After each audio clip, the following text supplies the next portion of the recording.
ரிஷபராசினர்களுக்கு இந்த குரு பயிற்சி எப்படி இருக்க போகுது? எக்ஸ்ட்ராடினரியா இருக்கும்.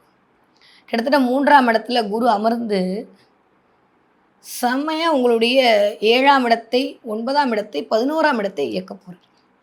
ஏற்கனவே 11ஆம் இடத்துல சனி உட்கார்ந்திருக்காரு. லாபத்தை கொடுக்கக்கூடிய இடத்தில் சனி. 3, 6, 11ஆம் இடத்தில் சனி அமரும்போது மிகப்பெரிய பணக்காரன் ஆவாங்க, மிகப்பெரிய செல்வந்தர் ஆவார்கள். லாபத்தை பன்மடங்கு பெருக்கிக் கொள்வார்கள் என்பது ஜோதிட ரீதியாக சொல்லக்கூடிய நியதி. அந்த இடத்துல போய் சனி அமர்ந்து நல்லவையெல்லாம் கொடுத்துட்டு இருக்காரு.